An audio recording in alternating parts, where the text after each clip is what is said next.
안녕하세요. 밤이 깊었네요. 오늘 하루도 고생 많으셨죠? 편안하게 쉬면서 오늘 밤 따뜻한 옛날 이야기를 들어보세요. 옛날 옛적에 어느 한 마을이 있었단다. 그 마을은 소백산맥 깊은 골짜기에 숨어 있어 해가 일찍 지고 겨울이 유난히 긴 곳이었지. 첩첩산 중에 둘러싸여 한양과는 천리나 떨어진 곳이라 왕의 법도보다는 마을의 오랜 관습과 흉흉한 소문이 더 무서운 곳이었어. 그 마을 어귀, 덤불이 우거진 곳에 금방이라도 쓰러질 듯한 볏집이형 지붕의 흙집이 한 채 있었단다. 사람들은 그 집 앞을 지날 때면 부러침을 뱉거나 부적이라도 본 듯 외면하며 종종 걸음을 쳤지. 그 집에는 아리라는 여인이 홀로 살고 있었어. 본래 궁에서 나고 자란 그녀였지만 어떤 연유에서인지 몇 해 전이 외딴 마을로 쫓겨나다시피 왔지. 그녀의 유일한 재산은 바람을 겨우 막아주는 흙집 한 채와 몸에 지닌 비단속꽃 몇 벌이 전부였어. 깜박거리는 등잔불 하나에 의지한 채 아리는 저녁을 짓고 있었지. 묽은 된장을 푼 국에서는 쓴맛이 도는 산나물 냄새가 희미하게 올라왔어. 쌀은 귀하여 조밥이라도 지어 먹으면 다행인 날들이었단다. 워키라기엔 민망한 아궁이에서 피어오른 매캐한 연기가 방안을 채웠지만 그 연기조차도 외풍을 막아주진 못했단다. 웽웽 하고 오는 바람 소리가 흙벽 틈새를 비집고 들어와 아리의 호쩌고리를 파고들었어. 그녀는 불씨가 꺼질세라 아궁이 앞을 지키며 제 외로운 그림자가 벽에 길게 드리워지는 것을 그저 덤덤히 바라보았. 그녀에게 겨울밤은 유난히 길고 혹독했단다. 그 추위는 살을 애는 추위이기 이전에 마음을 얼리는 고독이었어. 아리는 언제나 목을 감싸는 낡은 저고리를 입고 다녔어. 살을 애는 겨울은 물론이고 찌는 듯한 한여름에도 그녀는 어깨를 드러내는 법이 없었지. 그 낡은 옷깃 아래 그녀의 왼쪽 어깨부터 등까지 이어지는 커다란 용의 비늘 모양을 한 붉은 반점이 숨겨져 있었단다.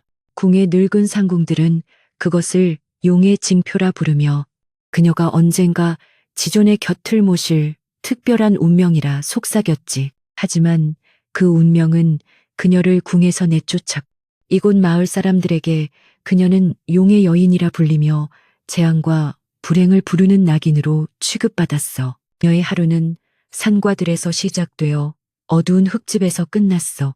이른 새벽, 남들이 깨기 전에 산에 올라 약초와 버섯을 캤지. 그녀는 이상하게도 흙의 말을 알아듣는 듯했어. 어느 바위 틈에 귀한 약재가 숨어 있는지, 어느 버섯이 독을 품고 있는지를 본능적으로 알았지. 하지만 마을 사람들은 그녀가 캔 약초를 받으면서도 고마워하기는커녕 그녀의 손길이 닿았다며 소금을 뿌리거나 값을 후려치기 일쑤였어. 해가 지면 돌아와 홀로 밥을 지어먹고 밤이 깊도록 배를 짰어.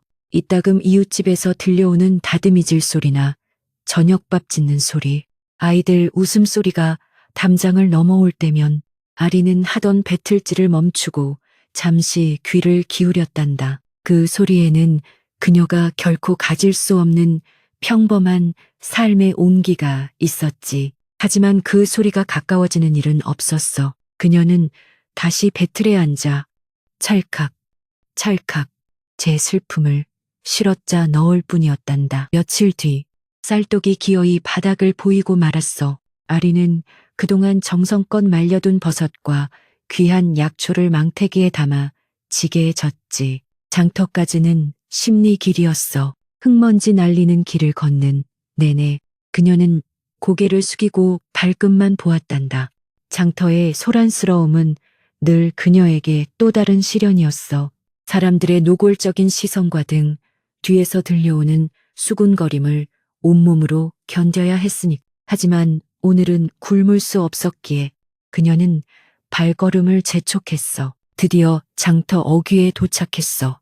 닷새마다 열리는 장날이라 그런지 오랜만에 활기가 넘쳤지. 생선 비린내와 고소하게 풍기는 지짐, 냄새, 아이들의 울음소리가 뒤섞여 왁자지껄했어. 자, 골라 골라 싱싱한 배추 요하는 쩌렁쩌렁한 목소리가 울려 퍼졌. 하지만 아리가 지게를 내려놓고 장터로 들어서는 순간 그 모든 소리가 잠시 멎는 듯 했단다. 마치 차가운 물을 끼얹은 것처럼 말이야. 사람들이 그녀를 보고 유령이라도 본 듯 슬금슬금 길을 피했어. 수근거리는 소리가 파도처럼 귓가를 파고들었지. 저기 봐. 용의 여인이야. 쯧쯧. 저러니 마을에 가뭄이 들지. 어휴. 재수 없어. 오늘 장사는 다 망쳤네. 아리는 애써 못 들은 척하며 장터 가장 구석진 곳 돼지우리가 가까워 냄새가 고약한 곳에 자리를 폈어. 그곳만이 그녀가 유일하게 허락받은 자리였거든. 그녀는 조용히 망태기에서 약초와 버섯을 꺼내 가만히 위에 정갈하게 늘어놓았어. 며칠을 굶주렸음에도 그녀의 손길은 정갈했지. 갓단 것처럼 싱싱하고 윤기가 흘렀어. 하지만 아무도 그녀의 좌판으로 다가오지 않았어. 다들 멀찍이서 힐끔거릴 뿐이었지. 아리는 그저 묵묵히 앉아 해가 중천에서 서쪽으로 기울기만을 기다렸단다. 쌀 한 줌이라도 바꿀 수 있기를 간절히 바라면서 말이야. 그때였어. 어허. 비켜라. 현감 마님 행차시다 하는 요란한 소리와 함께 비단옷을 차려입은 여인이 하인들을 거느리고 나타났지. 바로 이 고을민 현감의 부인이었어. 그녀는 본래 성정이 사납고 입이 거칠기로 유명했지. 가뜩이나 요즘 날이 가물어 민심이 흉흉한 데다 아래 것들이 말을 듣지 않아 심기가 몹시 불편했던 참이었어. 그녀의 매서운 눈이 구석에 웅크린 아리에게 머물렀단다. 민 현감 부인은 일부러 아리 쪽으로 걸어왔어. 그리고는 화려한 비단 손수건으로 코를 막으며 경멸의 눈초리로 쏘아보았지. 아니, 이게 무슨 냄새야. 짐승 냄새가 진동을 하는구나. 감히 어느 천한 것이 신성한 장터를 더럽히고 있느냐. 그녀의 날카로운 목소리가 장터를 갈랐어. 사람들은 구경거리가 생겼다는 듯 순식간에 아리 주변을 두텁게 둘러쌌단다. 아리는 황급히 고개를 조아렸어. 그녀의 심장이 세차게 방망이질했지. 그녀는 이 고을의 가장 높은 사람과 엮이고 싶지 않았어. 그저 조용히 사라지길 바랐어. 하지만 현감 부인은 그녀를 놓아줄 생각이 없었어. 내년이로구나. 그 불길한 징표를 달고 다니며 마을의 재앙을 끌어들인다는 계집이 내년이 이 마을에 붙어 있은 후로 수확이 줄고 흉흉한 일만 생기는 것을 정녕 모르느냐. 당장 그 더러운 것들을 가지고 썩 꺼지지 못해 말이 끝나기가 무섭. 민 현감 부인은 아리가 애써 펴놓은 가마니를 거칠게 발로 걷어찼어. 정성껏 말린 버섯과 귀한 약초들이 흙먼지 속으로 흩어지고 사람들의 발길에 무참히 짓밟였지. 아리는 숨이 멎는 듯했어. 그것은 단순한 약초가 아니라 그녀가 며칠을 버틸 수 있는 생명줄이었거든. 하지만 그녀는 소리치거나 울지 않았단다. 그것이 그녀가 견뎌온 삶의 방식이었으니. 아리는 그저 묵묵히 무릎을 꿇고 흙이 묻은 약초를 하나하나 다시 주워 담기 시작했어. 가늘게 떨리는 손끝이 그녀의 슬픔과 분노를 대신 말해주고 있었지. 짓바린 약초에서 풋내가 진하게 풍겨왔어. 사람들은 그녀를 동정하기는커녕 현감 부인의 위세에 눌려 혀를 차거나 외면했어. 그 차가운 시선과 조롱 속에서 아리는 마지막 남은 약초 한 줌을 바구니에 담고 조용히 일어섰단다. 쌀한 톨 구하지 못한 빈 지게가 오늘따라 유난히 무겁게 그녀의 어깨를 짓눌렀어. 이렇게 장터에서 모욕을 당하고 돌아온 아리의 삶은 더욱 비참해졌어. 쌀 한 톨 구하지 못한 그녀는 이제 산에서 캐온 뿌리나 나무 껍질로 연명해야 했지. 하지만 그 해겨울은 유난히도 혹독했단다. 첫눈은 일찍이 10월에 내리기 시작하더니 섣달이 되도록 그칠 줄을 몰랐어. 온 마을이 하얀 눈에 파묻혀 사람들은 대문 밖을 나가는 것조차 두려워했지. 길은 모두 끊기고 땔감마저 동이 나기 시작했어. 그리고 재앙은 언제나 가장 약한 곳을 먼저 찾아오는 법이지. 마을에 역병이 돌기 시작했단다. 처음에는 아이들이 원인 모를 열병에 시달리다 하나둘 쓰러져 갔어. 어른들은 그것이 두창 천연두이라며 수군댔지.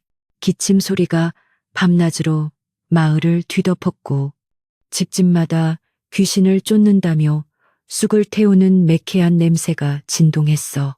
하지만 그런 노력에도 불구하고 매일 밤 누군가의 집에서는 애끓는 곡소리가 담장을 넘었단다. 마을 사람들의 두려움은 극에 달했어.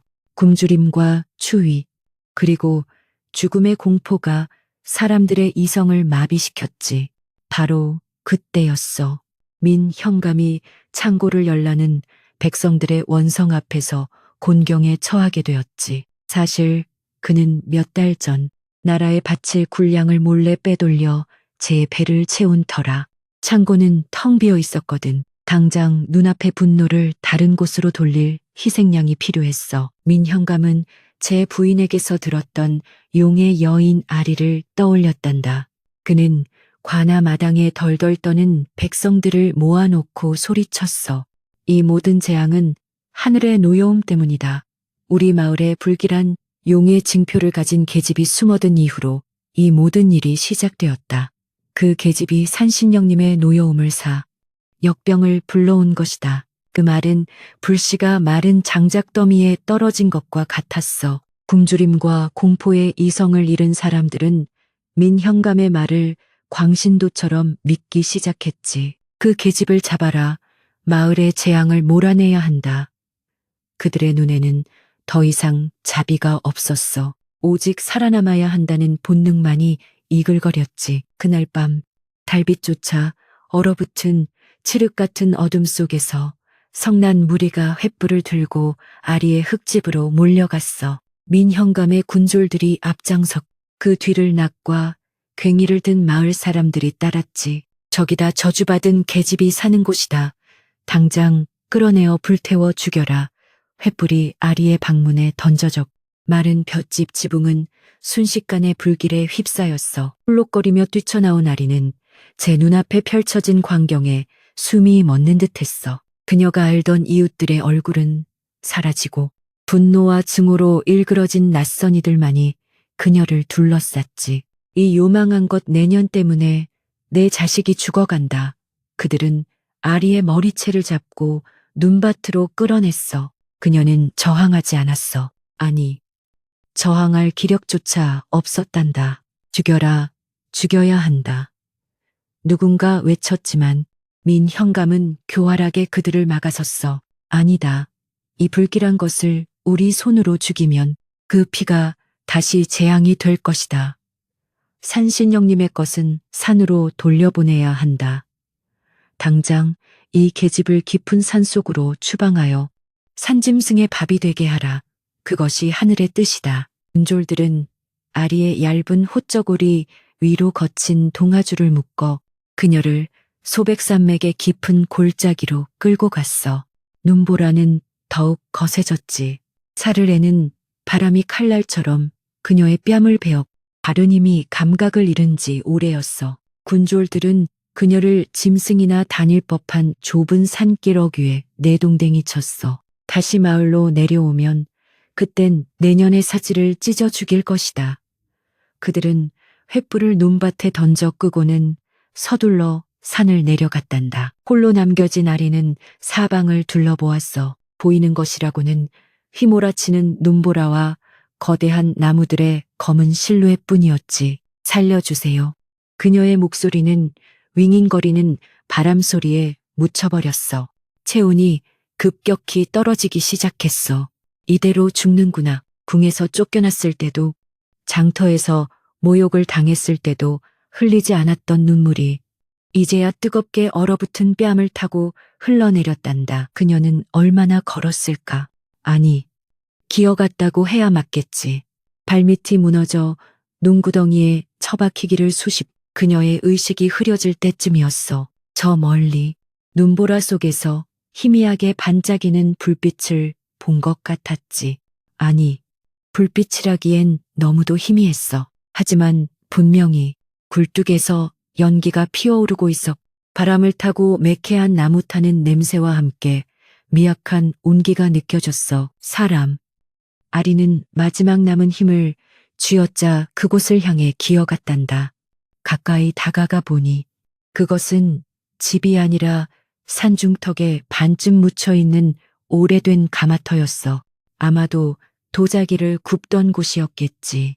지금은 버려진 듯 보였지만 굴뚝에서는 분명 연기가 나고 있었어. 그녀는 가마터의 작은 쪽문 앞에 쓰러지듯 엎드렸어. 그리고 문을 두드릴 힘조차 남아있지 않아. 그저 헐떡이며 문에 기댔지. 그때였어. 삐걱 하고 낡은 나무 문이 안쪽으로 열리는 소리가 났지. 눈보라가 그 안으로 몰아쳐. 어둠 속에서 한 사내가 모습을 드러냈어. 그는 키가 훤칠하고 마른 체구였지만 어깨가 굳건했지. 정갈하게 빗어 넘긴 머리와 깨끗한 무명옷은 그가 비록 산속에 살지언정 허투루 사는 사람이 아님을 말해주었어. 하지만 그의 눈은 아리를 바라보고 있지 않았단다. 맑고 깊었지만 그 어디에도 초점이 없었어. 그는 눈이 보이지 않는 사람이었어. 그는 문 밖의 세찬 바람을 느끼며 미간을 찌푸렸지. 그는 아리를 보지 못했지만 그녀의 가쁘고 불규칙한 숨소리를 들었어. 그리고 바람에 실려온 짙은 눈 냄새와 함께 죽음 직전의 선희에게서만 나는 그 미묘한 두려움의 냄새를 맡았단다. 거기 누구시오? 그의 목소리는 낮고 차분했어. 아리는 대답할 힘도 없이 문지방을 붙잡고 안으로 쓰러져 들어왔어. 사내는 놀랐지만 침착하게 몸을 숙였지. 그의 손이 아리의 얼어붙은 팔에 닿았어. 얼음장 같은 살결에 그는 망설임 없이 그녀를 안으로 끌어당겨 눕히고는 재빨리 문을 닫았어. 산속의 작은 가마터 안은 바깥의 지옥 같은 눈보라와는 달리 놀라울 정도로 따뜻했단다. 가마터 내부는 어두웠지만 한쪽 구석에 활활 타오르는 불씨가 온기를 퍼뜨리고 있었어. 그것은 난방을 위한 불이 아니라 도자기를 굽기 위해 지핀 가마의 잔불이었지. 방 안에는 잘 마른 소나무 장작 냄새와 흙이 구워지는 냄새, 그리고 알 수 없는 은은한 약초차 냄새가 가득했단다. 사내는 더듬거리며 낡은 이불을 가져와 아리의 몸을 덮어주었어. 그리고는 따뜻한 물을 담은 그릇을 가져와 그녀의 입술에 조심스럽게 흘려 넣어주었. 한참이 지나서야 아리는 겨우 정신을 차렸어. 그녀는 자신이 살아있다는 사실에 놀랐.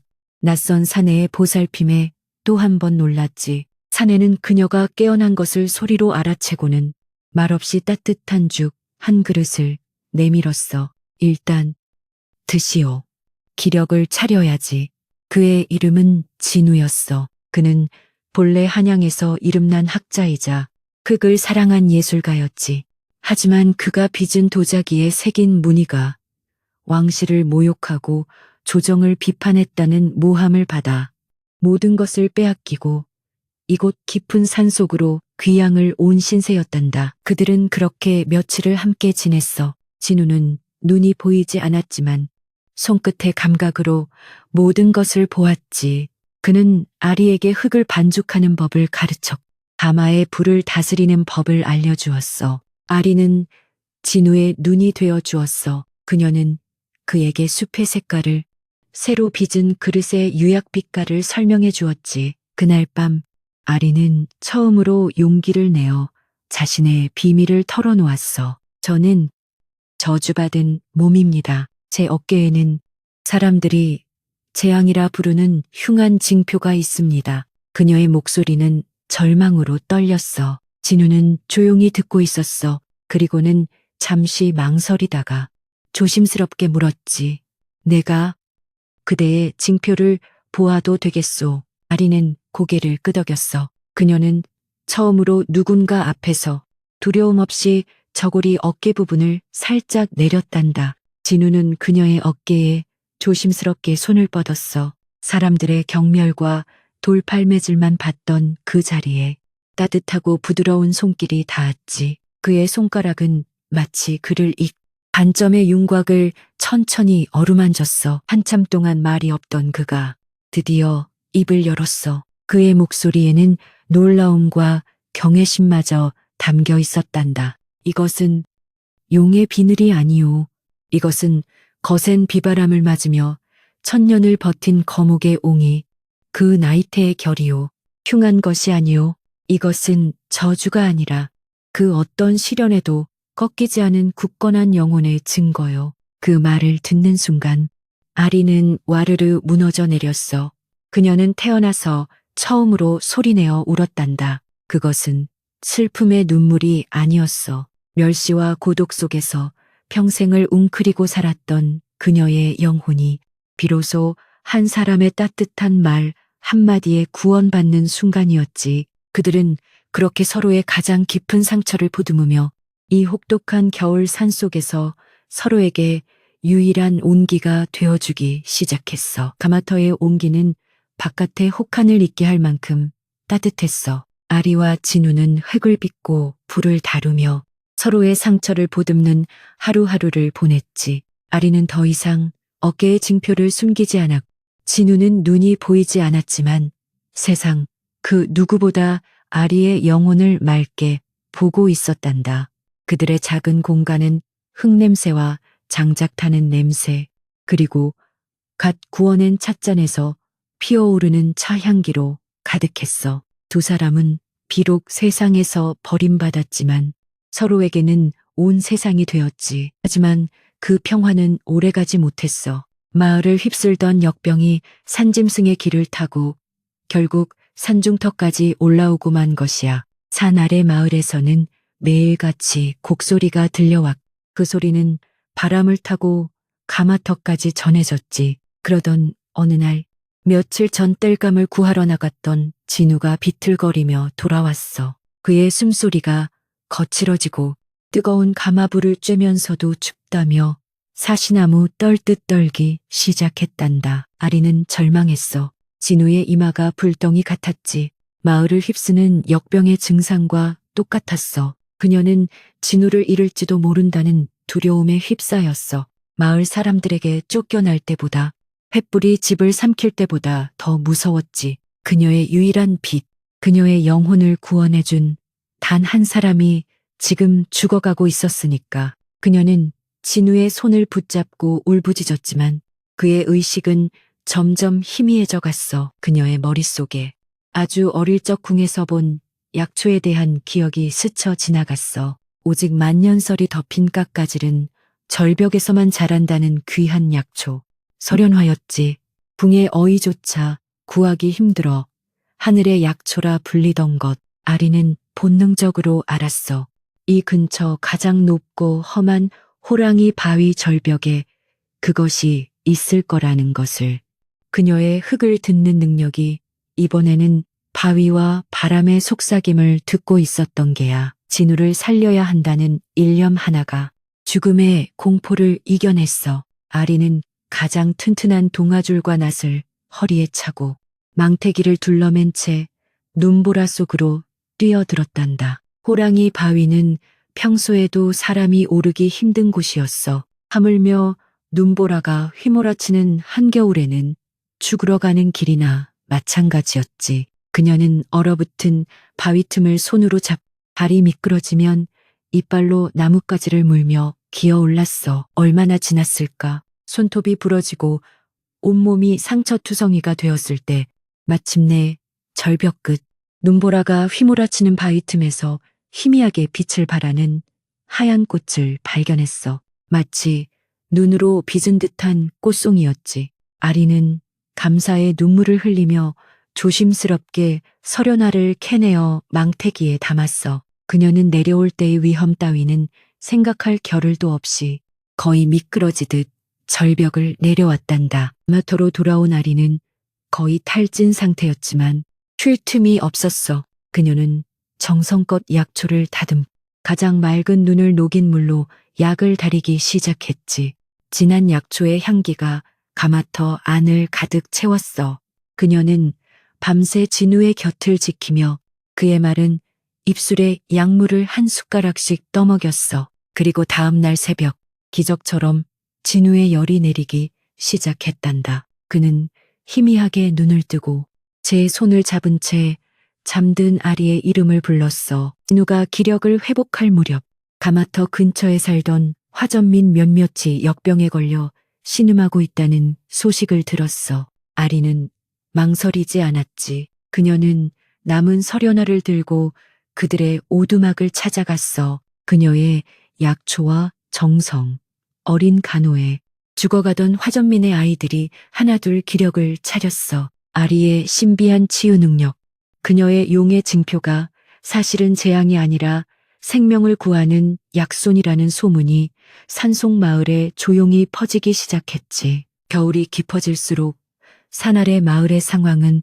더욱 참혹해졌어. 현감의 어설픈 처방과 무당의 군만으로는 역병을 막을 수 없었지. 결국 자식이 죽어가는 것을 더 이상 지켜볼 수 없었던 몇몇 마을 사람들이 마지막 희망을 걸고 현감의 금지령을 어긴 채 목숨을 걸고 산을 오르기 시작했어. 그들은 화전민들에게서 산속의 눈먼 선비와 용의 징표를 가진 의녀에 대한 소문을 들었던 게야. 그들은 현감의 눈을 피해 험한 산길을 헤매다 마침내 가마터를 발견했어. 그들은 남루한 행색으로 아리와 진우 앞에 무릎을 꿇고 애원했단다. 제발, 제 아이가 죽어갑니다. 선비님, 보살님, 제발 아이를 살려주십시오. 그들의 눈에는 더 이상 아리에 대한 경멸이 없었어. 오직 자식을 잃을지도 모른다는 절박함 뿐이었지. 아리는 그들을 외면할 수 없었어. 그녀는 진우와 함께 그들을 가마터 안으로 들이고 밤낮으로 약을 다려 그들을 보살폈어. 바로 그때였어. 아리가 살아있을 뿐만 아니라 산속에서 사람들을 홀리고 있다는 보고를 받은 민현감이 분노로 길길이 날뛰었지. 자신의 무능함이 드러날까봐 두려웠던 그는 아리를 요망한 마녀로 몰아 완전히 제거할 생각이었어. 그는 군졸들을 이끌고 횃불을 든 채 직접 가마터를 덮쳤단다. 당장 저 요망한 계집을 끌어내라. 관아의 명을 어기고 요술로 백성을 홀린 죄를 물을 것이다. 내 인연 감히 살아남아 또다시 마을을 어지럽히려 하느냐. 민현감이 칼을 빼들고 소리쳤어. 군졸들이 횃불을 들고 가마터 안으로 난입하려 했지. 아픈 아이들과 부모들이 공포에 질려 비명을 질렀어. 하지만 이번에는 아리가 그들 앞을 가로막고 섰어. 그녀는 더 이상 두려움에 떠는 궁녀가 아니었단다. 그녀는 진우의 사랑으로 자신을 찾아 자신의 능력으로 생명을 구하며 스스로 일어선 여인이었어. 하지만 아리는 웅크리지 않았어. 그녀는 평생 자신을 짓눌렀던 낡은 저고리의 어깨끈을 풀었어. 차가운 공기 속에 붉은 용의 징표가 횃불빛에 선명하게 드러났지. 군졸들이 주춤거렸어. 그녀는 민현감을 똑바로 바라보며 말했어. 사또, 저는 요술을 부리지 않았습니다. 제게는 사람을 살리고자 하는 마음뿐입니다. 그녀의 목소리는 떨렸지만 그 안에는 강철 같은 의지가 담겨 있었지. 이 아이들의 열이 내리는 것만 보고 죄를 받겠습니다. 제발 이들만은 살려주십시오. 그때 횃불의 그림자 속에서 진우가 아리의 곁으로 걸어 나왔어. 그는 눈이 보이지 않았지만 그 어떤 군졸보다도 당당했지. 그는 아리의 손을 굳게 잡 민현감을 향해 말했어. 그의 목소리는 차분했지만 모든 소리를 압도하는 학자의 위엄이 서려 있었단다. 사또, 눈에 보이는 것만이 진실은 아닙니다. 이 여인은 마녀가 아니라 의원입니다. 사또, 이 병은 요술이 아닙니다. 역병은 돌고 도는 법, 추위와 굶주림으로 기력이 쇠한 백성들에게 찾아오는 것입니다. 진우는 역병의 이치와 의술의 기본을 막힘없이 설명했어. 비록 눈은 멀었으나 그의 지혜는 횃불보다 밝았지. 그는 현감의 무지를 하나하나 지적했어. 장터에 모인 백성들이 그의 논리정연한 말에 귀를 기울이기 시작했단다. 진우의 목소리는 더욱 날카로워졌어. 백성이 병들었을 때 창고를 열어 구휼하고 의원을 불러 치료하는 것이 사또의 본분일진데 어찌 죄 없는 백성에게 누명을 씌워 죽음으로 내몰고 제 무능함을 감추려 하십니까? 하늘이 두렵지 않으십니까?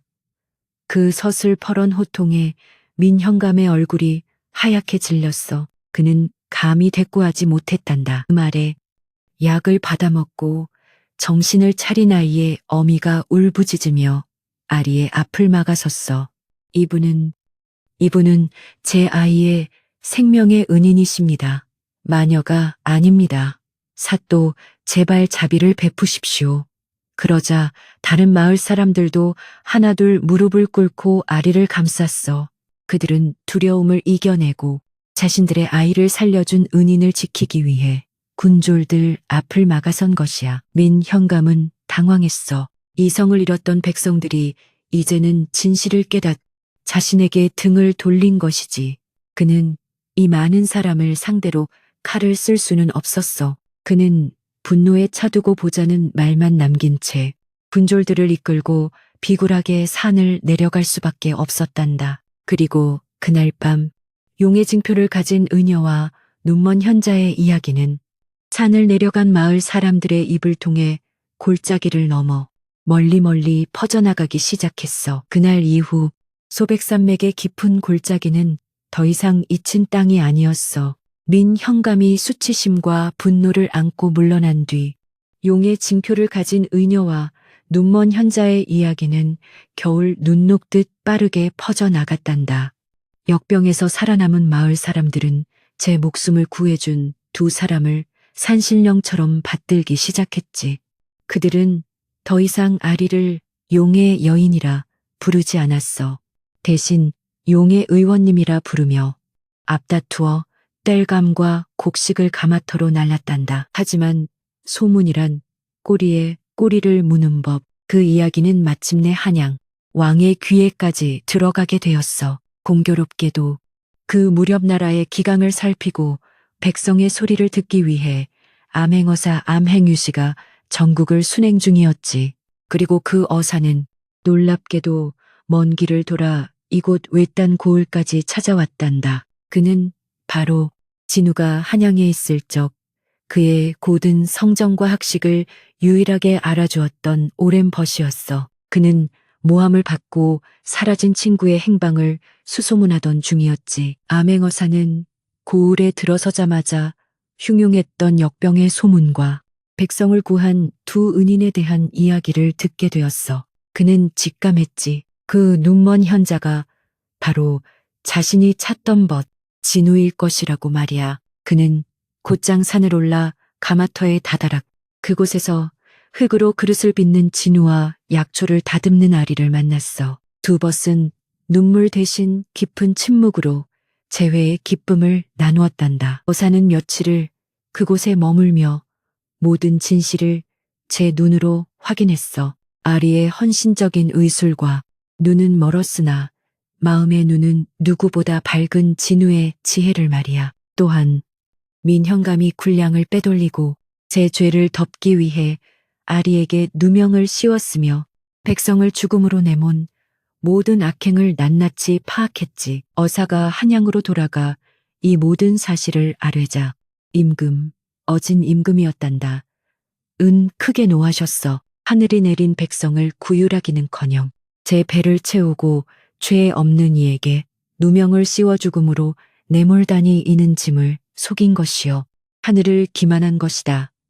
임금의 진노는 하늘을 찔렀지. 며칠 뒤 그 외딴 산골 마을에 우레와 같은 말발굽 소리가 울려 퍼졌어. 금군을 대동한 어사의 행렬이 다시 나타난 것이야. 이번에는 암행이 아니었지. 암행어사 출두요 하는 소리와 함께 민현감은 관복도 제대로 챙겨 입지 못한 채 마당으로 끌려 나왔단다. 어사는 임금의 교지를 큰 소리로 읽어내려갔어. 올 현감민 아무개는 나라의 녹을 먹는 자로서 그 본분을 잊고 창고를 비워 제 사리사욕을 채웠으며 역병이 도는 위급한 시기에 백성을 구하지 않고 도리어 죄 없는 여인에게 누명을 씌워 추방하였으니 그 죄만 번 죽어 마땅하다민 현감은 사색이 되어 땅바닥에 엎드렸지만 이미 늦었지. 그는 즉시 파직되어 모든 재산을 몰수당하고 멀고 먼 섬으로 유배를 가게 되었단다. 그가 떠나는 날 마을 사람들은 누구 하나 눈물을 흘리지 않았어. 그저 묵묵히 하늘의 심판을 지켜볼 뿐이었지. 그리고 임금은 아리와 진우를 한양으로 불렀단다. 두 사람은 조금 두려웠지만 어사의 격려를 받으며 궁궐에 당도했어. 임금은 옥자에서 내려와 몸소 두 사람을 맞이했지. 임금은 먼저 진우의 손을 잡으며 말했어. 그대의 고든 뜻이 조정을 어지럽힌다 하여 내쳤던 것이 짐의 불찰이었소. 눈은 멀었으나 그대의 지혜는 천리를 밝히니 짐의 곁에서 이 나라를 위해 힘써 주시겠소. 진우는 조용히 고개를 저었어. 성은이 망극하오나 전하, 신은 이제 눈 대신 손으로 진실을 빚는 흙의 벗이 되었나이다. 부디 벼슬 대신 흙과 함께 살게 해 주시옵소서. 임금은 그의 뜻을 존중하며 고개를 끄덕였어. 이윽고 임금의 시선이 아리에게 향했지. 그대가 바로 용의 징표를 가진 의녀인가? 아리는 긴장했지만 피하지 않고 저고리를 내려 어깨를 보였어. 용상에 앉은 임금조차도 그 선명하고 기이한 붉은 빈을 자국에 잠시 할 말을 잃었단다. 신하들이 불경하다며 수군거렸지. 하지만 임금은 손을 들어 그들을 제지하고는 한참 동안 그 징표를 바라보았어. 마침내 임금이 장엄한 목소리로 말했단다. 사람들은 저것을 왕의 거디라 하여 재앙의 징표라 불렀다지. 임금은 자리에서 일어나 아리에게 다가와 말했어. 헌하짐이 오늘 그 뜻을 바로잡겠노라. 하늘이 용의 징표를 내린 것은 한 여인을 임금에게 속하게 하려 함이 아니요 가뭄에 단비를 내리는 자비로운 용처럼 백성을 아끼고 사랑하는 용의 마음을 가진 이를 표시한 것이다. 저것은 불행의 낙인이 아니라 백성을 구한 활인활인의 증표이니라. 임금은 아리에게 궁중의녀의 직책과 큰 상을 내렸어. 그리고 두 사람이 어디에서든 자유롭게 살 수 있도록 법을 풀어주었지. 왕의 법도와 하늘의 법도 모두에서 두 사람은 마침내 자유를 얻은 것이야. 아리와 진우는 임금의 은혜에 감사를 표했지만 붕에 머물 길을 사양했어. 그들은 다시 소백산맥 둘만의 가마터가 있는 곳으로 돌아갔단다. 그들이 산으로 돌아왔을 때 마을 사람들은 모두 나와 그들을 맞이했지. 시간이 흘러 지독했던 겨울이 가고 마침내 따스한 봄이 찾아왔어. 산천에 눈이 녹고 진달래가 흐드러지게 피었지. 가마터는 마을 사람들의 도움으로 더 크고 튼튼하게 다시 지어졌어. 그리고 그 옆에는 작은 약방 역펑이 하나 들어섰단다. 아리는 그곳에서 아픈 사람들을 돌보았. 진우는 흙을 빚어 세상에서 가장 아름다운 그릇들을 만들어냈어. 어느 화창한 봄날이었어. 진우는 막 가마에서 꺼낸 비취색이 영롱한 찻잔을 손에 들고 감촉을 느끼고 있었지. 아리가 그의 곁에 앉아 따스한 햇살을 받으며 속삭였어. 여보, 이 찻잔의 빛깔이 꼭 혹독한 겨울눈이 다 녹고 난 뒤에 맑은 봄 하늘빛을 닮았어요. 진우는 아리의 목소리를 통해 손끝으로 그 하늘빛을 보았지. 그는 미소를 지으며 살며시 아리의 배에 손을 얹었어. 그곳에는 두 사람의 사랑이 빚어낸 새로운 생명이 자라고 있었단다. 저 멀리 마을 아이들이 꽃을 꺾어들고 가마터로 뛰어오는 소리가 들려왔어.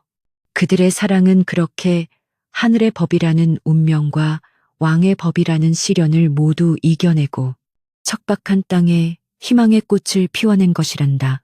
자, 이야기는 여기까지야. 밤이 아주 깊었구나. 이제 그만들 자려무나. 안녕하세요. 밤이 깊었네요. 오늘 하루도 고생 많으셨죠? 편안하게 쉬면서 오늘 밤 따뜻한 옛날 이야기를 들어보세요. 옛날 옛적에 어느 한 마을이 있었단다. 그 마을은 소백산맥 깊은 골짜기에 숨어 있어 해가 일찍 지고 겨울이 유난히 긴 곳이었지. 첩첩산중에 둘러싸여 한양과는 천리나 떨어진 곳이라 왕의 법도보다는 마을의 오랜 관습과 흉흉한 소문이 더 무서운 곳이었어.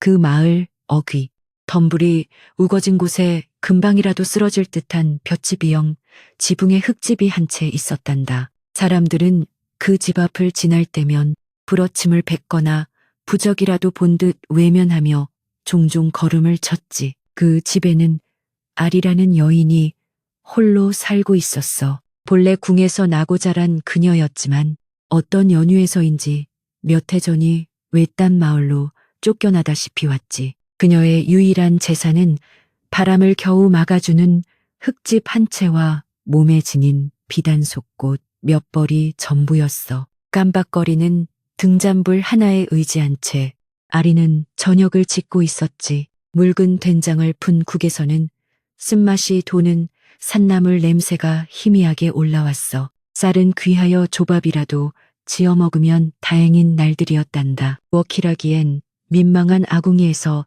피어오른 매캐한 연기가 방안을 채웠지만 그 연기조차도 외풍을 막아주진 못했단다. 웽웽 하고 오는 바람 소리가 흙벽 틈새를 비집고 들어와 아리의 호쩌고리를 파고들었어. 그녀는 불씨가 꺼질세라 아궁이 앞을 지키며 제 외로운 그림자가 벽에 길게 드리워지는 것을 그저 덤덤히 바라보았. 그녀에게 겨울밤은 유난히 길고 혹독했단다. 그 추위는 살을 애는 추위이기 이전에 마음을 얼리는 고독이었어. 아리는 언제나 목을 감싸는 낡은 저고리를 입고 다녔어. 살을 애는 겨울은 물론이고 찌는 듯한 한여름에도 그녀는 어깨를 드러내는 법이 없었지. 그 낡은 옷깃 아래 그녀의 왼쪽 어깨부터 등까지 이어지는 커다란 용의 비늘 모양을 한 붉은 반점이 숨겨져 있었단다. 궁의 늙은 상궁들은 그것을 용의 징표라 부르며 그녀가 언젠가 지존의 곁을 모실 특별한 운명이라 속삭였지. 하지만 그 운명은 그녀를 궁에서 내쫓았고 이곳 마을 사람들에게 그녀는 용의 여인이라 불리며 재앙과 불행을 부르는 낙인으로 취급받았어. 그녀의 하루는 산과들에서 시작되어 어두운 흙집에서 끝났어. 이른 새벽 남들이 깨기 전에 산에 올라 약초와 버섯을 캤지. 그녀는 이상하게도 흙의 말을 알아듣는 듯했어. 어느 바위 틈에 귀한 약재가 숨어 있는지 어느 버섯이 독을 품고 있는지를 본능적으로 알았지. 하지만 마을 사람들은 그녀가 캔 약초를 받으면서도 고마워하기는커녕 그녀의 손길이 닿았다며 소금을 뿌리거나 값을 후려치기 일쑤였어. 해가 지면 돌아와 홀로 밥을 지어 먹고 밤이 깊도록 배를 짰어.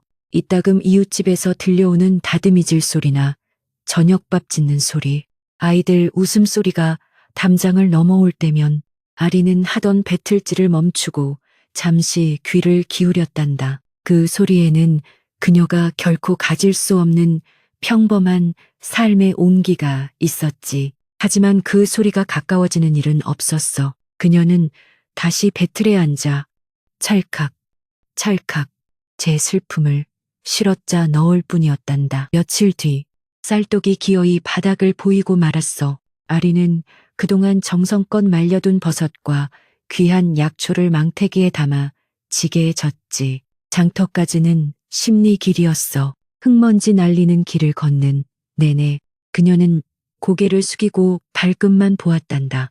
장터의 소란스러움은 늘 그녀에게 또 다른 시련이었어. 사람들의 노골적인 시선과 등 뒤에서 들려오는 수군거림을 온몸으로 견뎌야 했으니. 하지만 오늘은 굶을 수 없었기에 그녀는 발걸음을 재촉했어. 드디어 장터 어귀에 도착했어. 닷새마다 열리는 장날이라 그런지 오랜만에 활기가 넘쳤지. 생선 비린내와 고소하게 풍기는 지짐, 냄새. 아이들의 울음소리가 뒤섞여 왁자지껄했어. 자, 골라 골라 싱싱한 배추요 하는 쩌렁쩌렁한 목소리가 울려 퍼졌. 하지만 아리가 지게를 내려놓고 장터로 들어서는 순간 그 모든 소리가 잠시 멎는 듯 했단다. 마치 차가운 물을 끼얹은 것처럼 말이야. 사람들이 그녀를 보고 유령이라도 본 듯 슬금슬금 길을 피했어. 수근거리는 소리가 파도처럼 귓가를 파고들었지. 저기 봐. 용의 여인이야. 쯧쯧. 저러니 마을에 가뭄이 들지. 어휴. 재수 없어. 오늘 장사는 다 망쳤네. 아리는 애써 못 들은 척하며 장터 가장 구석진 곳 돼지우리가 가까워 냄새가 고약한 곳에 자리를 폈어. 그곳만이 그녀가 유일하게 허락받은 자리였거든. 그녀는 조용히 망태기에서 약초와 버섯을 꺼내 가만히 위에 정갈하게 늘어놓았어. 며칠을 굶주렸음에도 그녀의 손길은 정갈했지. 갓단 것처럼 싱싱하고 윤기가 흘렀어. 하지만 아무도 그녀의 좌판으로 다가오지 않았어. 다들 멀찍이서 힐끔거릴 뿐이었지. 아리는 그저 묵묵히 앉아 해가 중천에서 서쪽으로 기울기만을 기다렸단다. 쌀 한 줌이라도 바꿀 수 있기를 간절히 바라면서 말이야. 그때였어. 어허, 비켜라. 현감 마님 행차시다 하는 요란한 소리와 함께 비단옷을 차려입은 여인이 하인들을 거느리고 나타났지.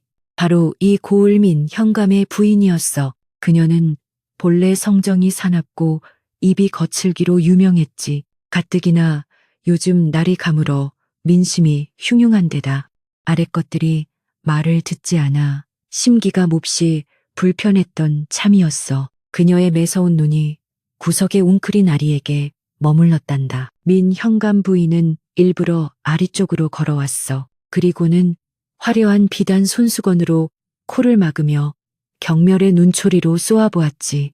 아니, 이게 무슨 냄새야. 짐승 냄새가 진동을 하는구나.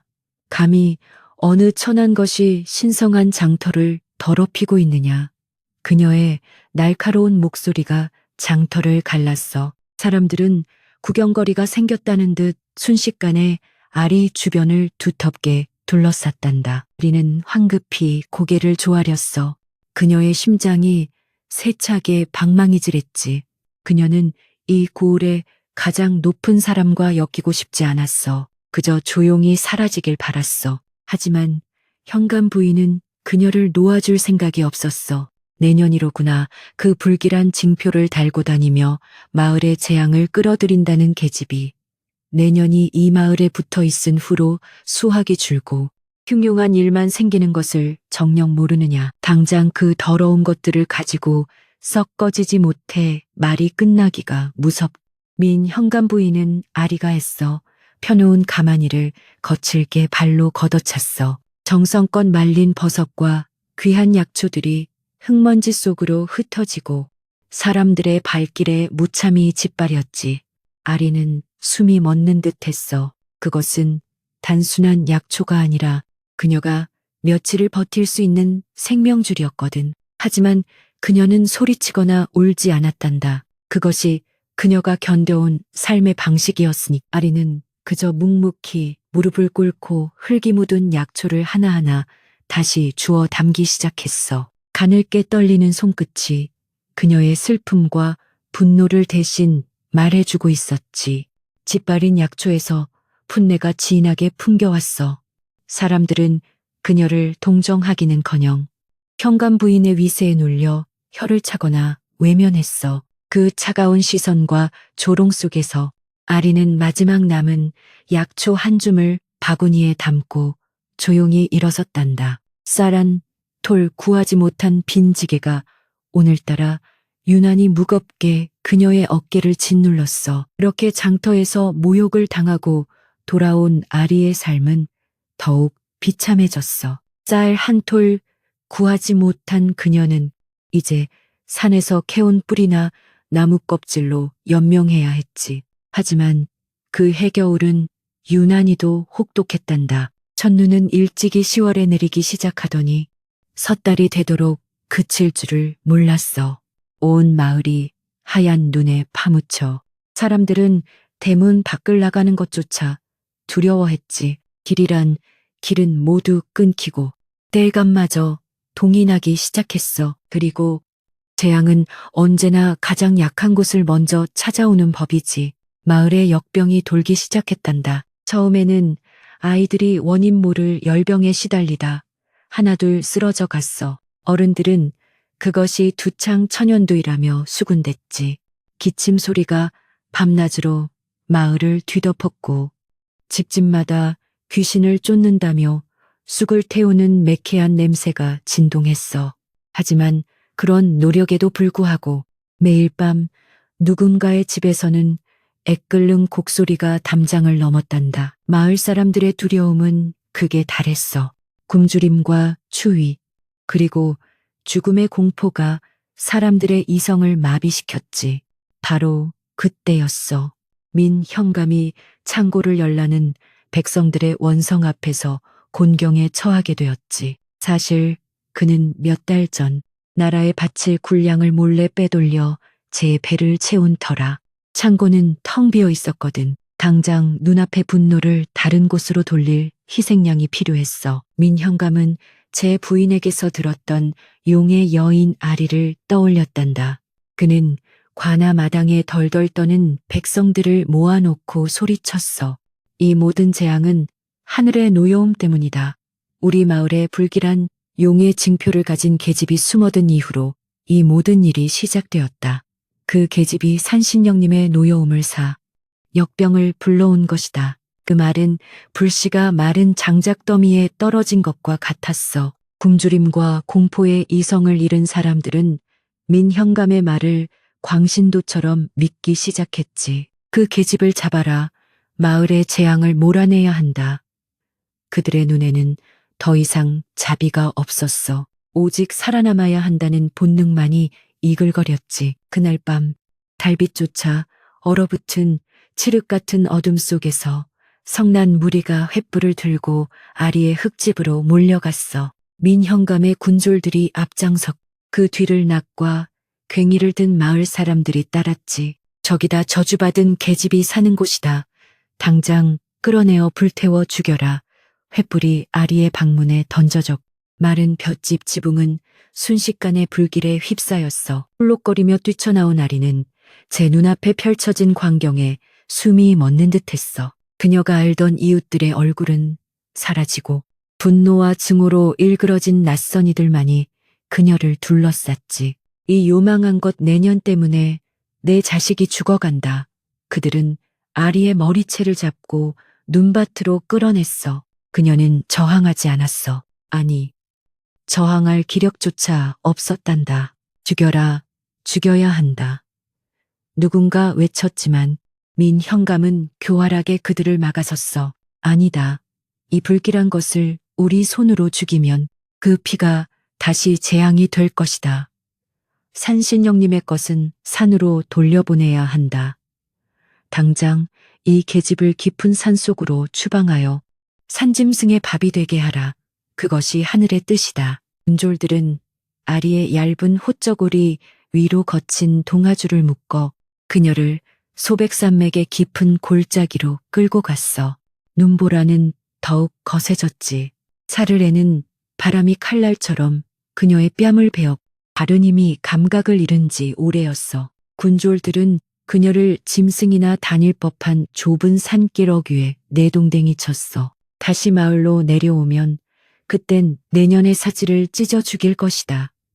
그들은 횃불을 논밭에 던져 끄고는 서둘러 산을 내려갔단다. 홀로 남겨진 아리는 사방을 둘러보았어. 보이는 것이라고는 휘몰아치는 눈보라와 거대한 나무들의 검은 실루엣뿐이었지. 살려주세요. 그녀의 목소리는 윙윙거리는 바람 소리에 묻혀버렸어. 체온이 급격히 떨어지기 시작했어.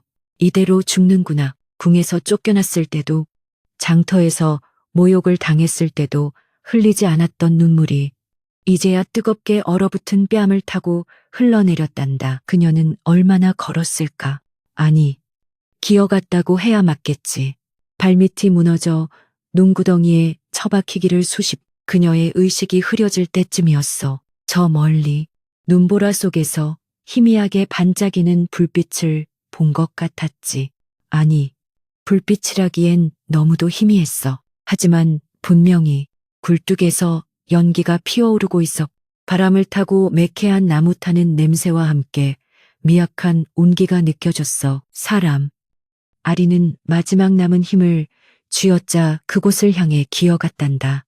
가까이 다가가 보니 그것은 집이 아니라 산중턱에 반쯤 묻혀있는 오래된 가마터였어.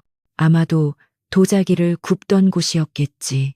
지금은 버려진 듯 보였지만 굴뚝에서는 분명 연기가 나고 있었어. 그녀는 가마터의 작은 쪽문 앞에 쓰러지듯 엎드렸어. 그리고 문을 두드릴 힘조차 남아있지 않아.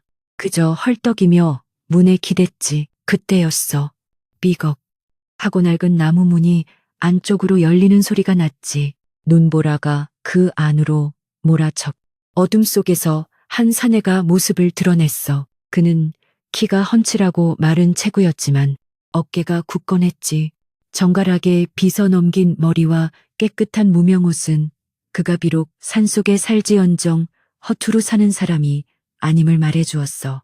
하지만 그의 눈은 아리를 바라보고 있지 않았단다. 맑고 깊었지만 그 어디에도 초점이 없었어. 그는 눈이 보이지 않는 사람이었어. 그는 문 밖의 세찬 바람을 느끼며 미간을 찌푸렸지. 그는 아리를 보지 못했지만 그녀의 가쁘고 불규칙한 숨소리를 들었어. 그리고 바람에 실려온 짙은 눈 냄새와 함께 죽음 직전의 선희에게서만 나는 그 미묘한 두려움의 냄새를 맡았단다.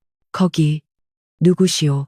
그의 목소리는 낮고 차분했어. 아리는 대답할 힘도 없이 문지방을 붙잡고 안으로 쓰러져 들어왔어. 사내는 놀랐지만 침착하게 몸을 숙였지. 그의 손이 아리의 얼어붙은 팔에 닿았어. 얼음장 같은 살결에 그는 망설임 없이 그녀를 안으로 끌어당겨 눕히고는 재빨리 문을 닫았어. 산속의 작은 가마터 안은 바깥의 지옥 같은 눈보라와는 달리 놀라울 정도로 따뜻했단다. 가마터 내부는 어두웠지만 한쪽 구석에 활활 타오르는 불씨가 온기를 퍼뜨리고 있었어. 그것은 난방을 위한 불이 아니라 도자기를 굽기 위해 지핀 가마의 잔불이었지.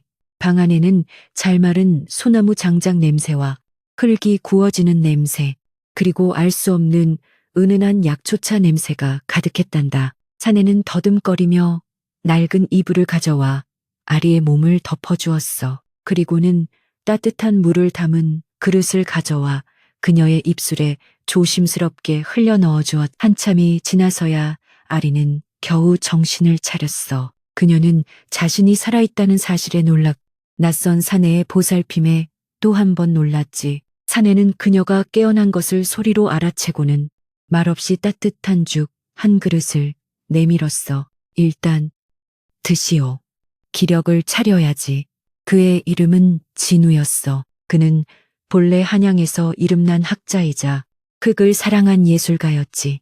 하지만 그가 빚은 도자기에 새긴 무늬가 왕실을 모욕하고 조정을 비판했다는 모함을 받아 모든 것을 빼앗기고 이곳 깊은 산속으로 귀양을 온 신세였단다. 그들은 그렇게 며칠을 함께 지냈어. 진우는 눈이 보이지 않았지만 손끝의 감각으로 모든 것을 보았지. 그는 아리에게 흙을 반죽하는 법을 가르쳐 가마의 불을 다스리는 법을 알려주었어. 아리는 진우의 눈이 되어 주었어. 그녀는 그에게 숲의 색깔을, 새로 빚은 그릇의 유약 빛깔을 설명해 주었지. 그날 밤 아리는 처음으로 용기를 내어 자신의 비밀을 털어놓았어. 저는 저주받은 몸입니다. 제 어깨에는 사람들이 재앙이라 부르는 흉한 징표가 있습니다. 그녀의 목소리는 절망으로 떨렸어. 진우는 조용히 듣고 있었어. 그리고는 잠시 망설이다가 조심스럽게 물었지. 내가 그대의 징표를 보아도 되겠소? 아리는 고개를 끄덕였어. 그녀는 처음으로 누군가 앞에서 두려움 없이 저고리 어깨 부분을 살짝 내렸단다. 진우는 그녀의 어깨에 조심스럽게 손을 뻗었어. 사람들의 경멸과 돌팔매질만 봤던 그 자리에 따뜻하고 부드러운 손길이 닿았지. 그의 손가락은 마치 그를 반점의 윤곽을 천천히 어루만졌어. 한참 동안 말이 없던 그가 드디어 입을 열었어. 그의 목소리에는 놀라움과 경외심마저 담겨 있었단다. 이것은 용의 비늘이 아니오. 이것은 거센 비바람을 맞으며 천년을 버틴 거목의 옹이 그 나이테의 결이오. 흉한 것이 아니오. 이것은 저주가 아니라 그 어떤 시련에도 꺾이지 않은 굳건한 영혼의 증거요. 그 말을 듣는 순간 아리는 와르르 무너져 내렸어. 그녀는 태어나서 처음으로 소리내어 울었단다. 그것은 슬픔의 눈물이 아니었어. 멸시와 고독 속에서 평생을 웅크리고 살았던 그녀의 영혼이 비로소 한 사람의 따뜻한 말 한마디에 구원받는 순간이었지. 그들은 그렇게 서로의 가장 깊은 상처를 보듬으며 이 혹독한 겨울 산속에서 서로에게 유일한 온기가 되어주기 시작했어. 가마터의 온기는 바깥의 혹한을 잊게 할 만큼 따뜻했어. 아리와 진우는 흙을 빚고 불을 다루며 서로의 상처를 보듬는 하루하루를 보냈지. 아리는 더 이상 어깨의 징표를 숨기지 않았고 진우는 눈이 보이지 않았지만 세상 그 누구보다 아리의 영혼을 맑게 보고 있었단다.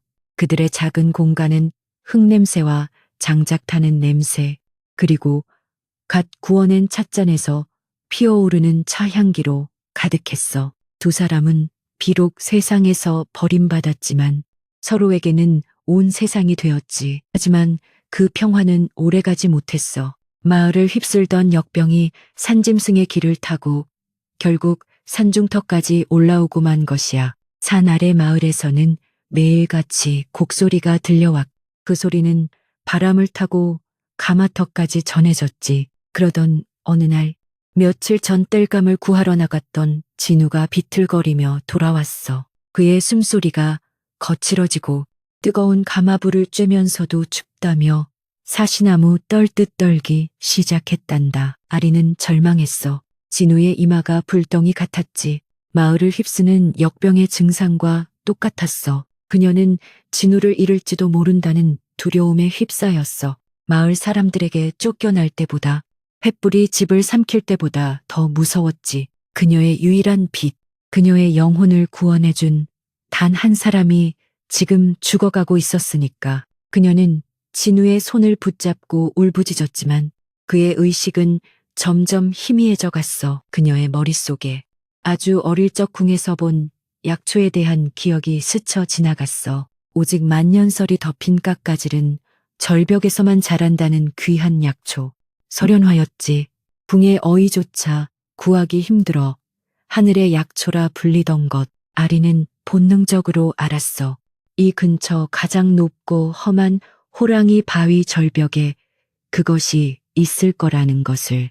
그녀의 흙을 듣는 능력이 이번에는 바위와 바람의 속삭임을 듣고 있었던 게야. 진우를 살려야 한다는 일념 하나가 죽음의 공포를 이겨냈어. 아리는 가장 튼튼한 동아줄과 낫을 허리에 차고 망태기를 둘러맨 채 눈보라 속으로 뛰어들었단다. 호랑이 바위는 평소에도 사람이 오르기 힘든 곳이었어. 하물며 눈보라가 휘몰아치는 한겨울에는 죽으러 가는 길이나 마찬가지였지. 그녀는 얼어붙은 바위 틈을 손으로 잡 발이 미끄러지면 이빨로 나뭇가지를 물며 기어올랐어. 얼마나 지났을까. 손톱이 부러지고 온몸이 상처투성이가 되었을 때 마침내 절벽 끝 눈보라가 휘몰아치는 바위 틈에서 희미하게 빛을 발하는 하얀 꽃을 발견했어. 마치 눈으로 빚은 듯한 꽃송이였지.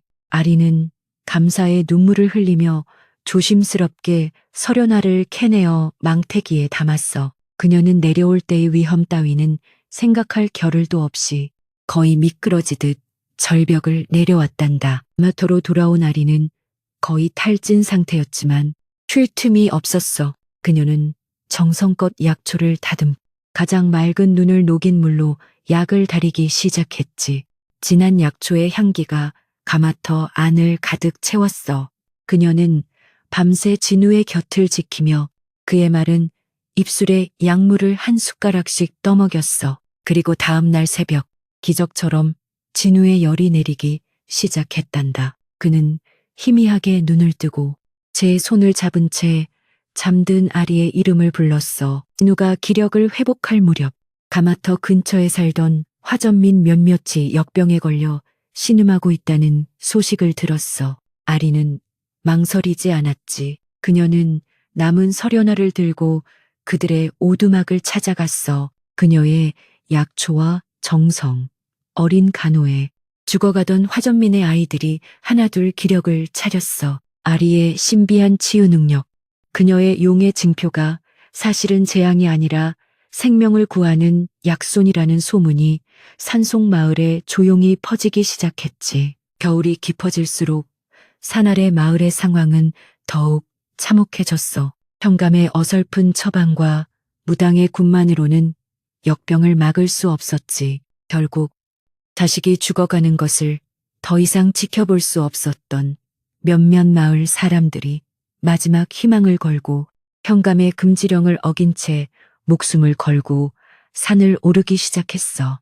그들은 화전민들에게서 산속의 눈먼 선비와 용의 징표를 가진 의녀에 대한 소문을 들었던 게야. 그들은 현감의 눈을 피해 험한 산길을 헤매다 마침내 가마터를 발견했어. 그들은 남루한 행색으로 아리와 진우 앞에 무릎을 꿇고 애원했단다. 제발, 제 아이가 죽어갑니다. 선비님, 보살님, 제발 아이를 살려주십시오. 그들의 눈에는 더 이상 아리에 대한 경멸이 없었어. 오직 자식을 잃을지도 모른다는 절박한 뿐이었지. 아리는 그들을 외면할 수 없었어. 그녀는 진우와 함께 그들을 가마터 안으로 들이고 밤낮으로 약을 다려 그들을 보살폈어. 바로 그때였어. 아리가 살아있을 뿐만 아니라 산속에서 사람들을 홀리고 있다는 보고를 받은 민현감이 분노로 길길이 날뛰었지.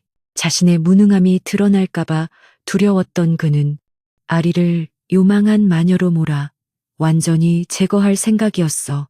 그는 군졸들을 이끌고 횃불을 든 채 직접 가마터를 덮쳤단다. 당장 저 요망한 계집을 끌어내라. 관아의 명을 어기고 요술로 백성을 홀린 죄를 물을 것이다. 내 인연 감히 살아남아 또다시 마을을 어지럽히려 하느냐.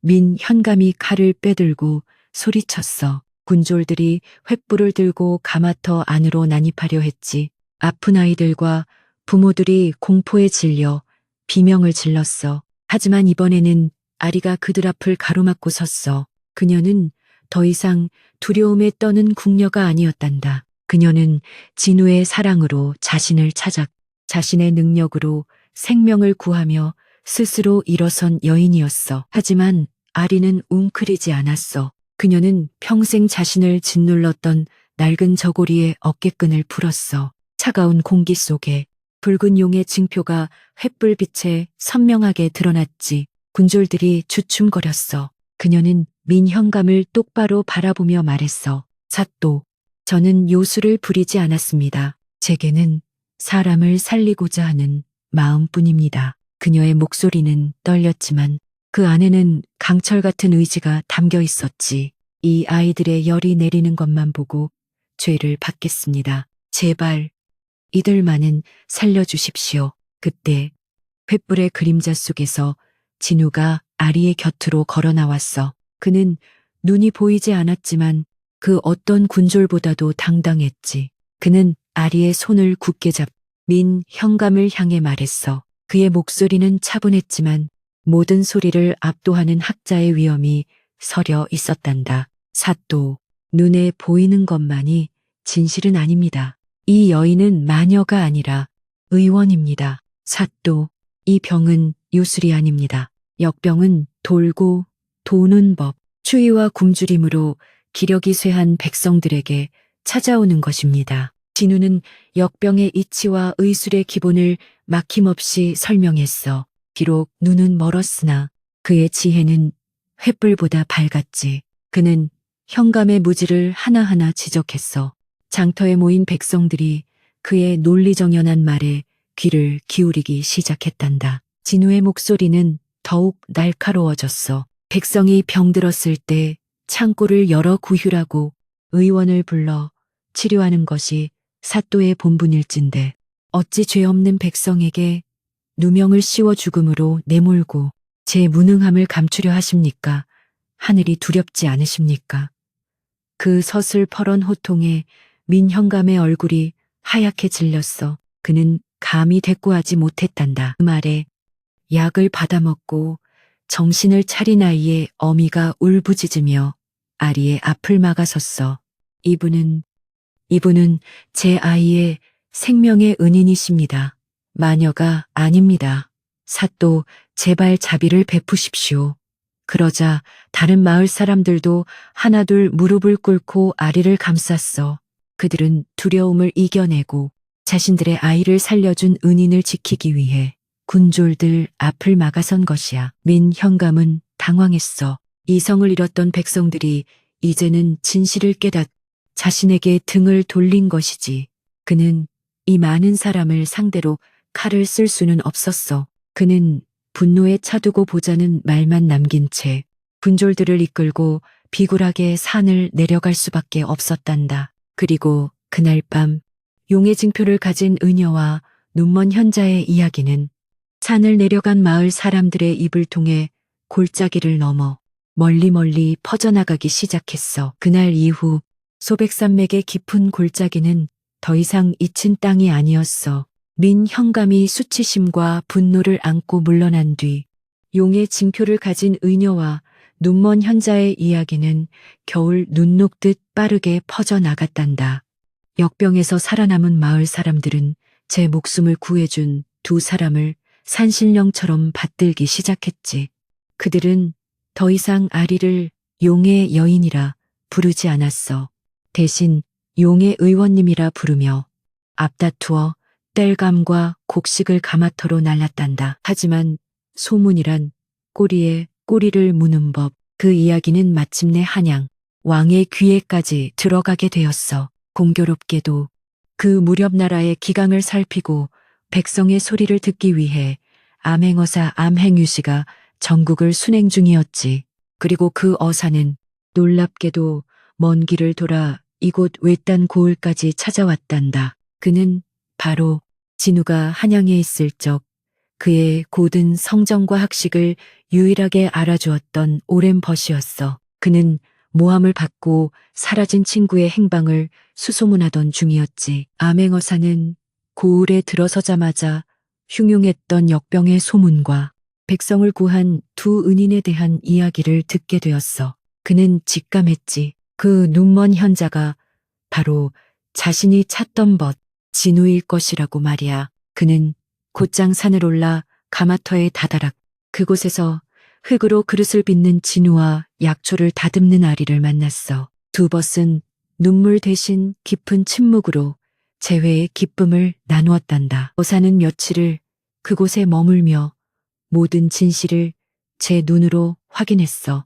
아리의 헌신적인 의술과 눈은 멀었으나 마음의 눈은 누구보다 밝은 진우의 지혜를 말이야. 또한 민현감이 군량을 빼돌리고 제 죄를 덮기 위해 아리에게 누명을 씌웠으며 백성을 죽음으로 내몬 모든 악행을 낱낱이 파악했지. 어사가 한양으로 돌아가 이 모든 사실을 아뢰자 임금, 어진 임금이었단다.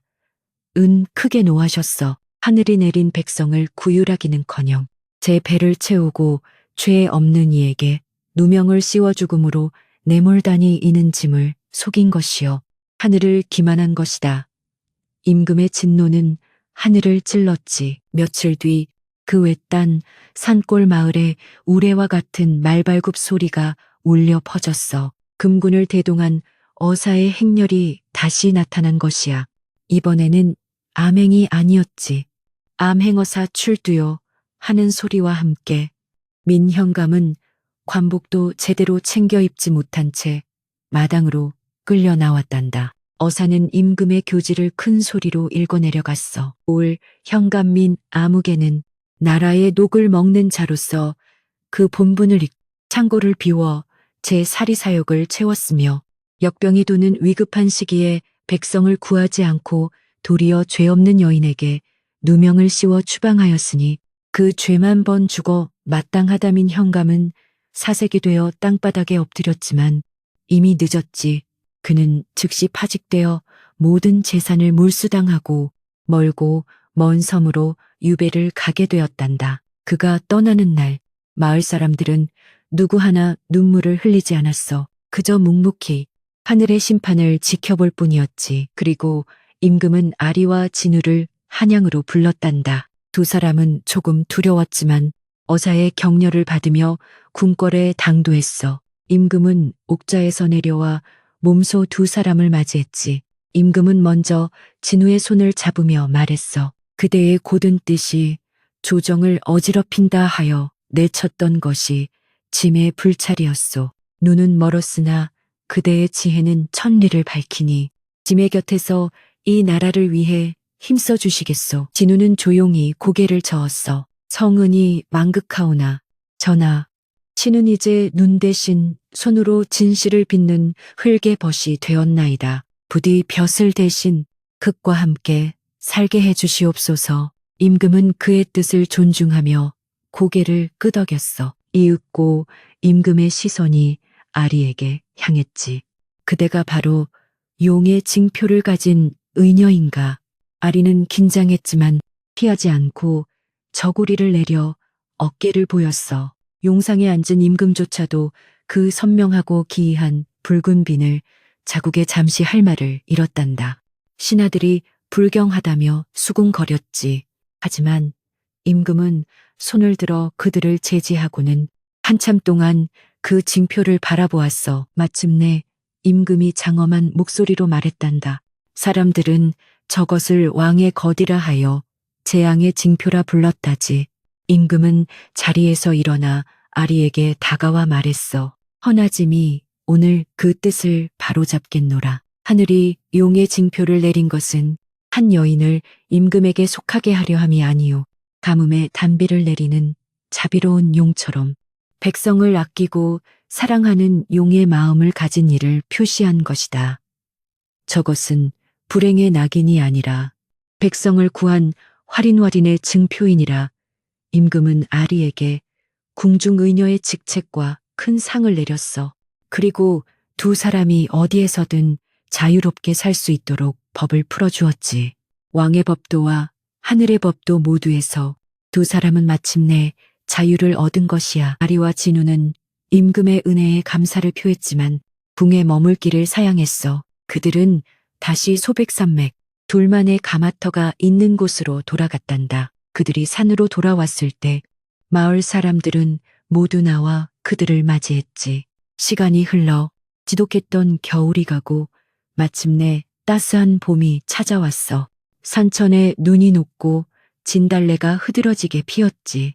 가마터는 마을 사람들의 도움으로 더 크고 튼튼하게 다시 지어졌어. 그리고 그 옆에는 작은 약방 역펑이 하나 들어섰단다. 아리는 그곳에서 아픈 사람들을 돌보았. 진우는 흙을 빚어 세상에서 가장 아름다운 그릇들을 만들어냈어. 어느 화창한 봄날이었어. 진우는 막 가마에서 꺼낸 비취색이 영롱한 찻잔을 손에 들고 감촉을 느끼고 있었지. 아리가 그의 곁에 앉아 따스한 햇살을 받으며 속삭였어. 여보, 이 찻잔의 빛깔이 꼭 혹독한 겨울눈이 다 녹고 난 뒤에 맑은 봄 하늘빛을 닮았어요. 진우는 아리의 목소리를 통해 손끝으로 그 하늘빛을 보았지. 그는 미소를 지으며 살며시 아리의 배에 손을 얹었어. 그곳에는 두 사람의 사랑이 빚어낸 새로운 생명이 자라고 있었단다. 저 멀리 마을 아이들이 꽃을 꺾어들고 가마터로 뛰어오는 소리가 들려왔어. 그들의 사랑은 그렇게 하늘의 법이라는 운명과 왕의 법이라는 시련을 모두 이겨내고 척박한 땅에 희망의 꽃을 피워낸 것이란다. 자, 이야기는 여기까지야. 밤이 아주 깊었구나. 이제 그만들 자려무나.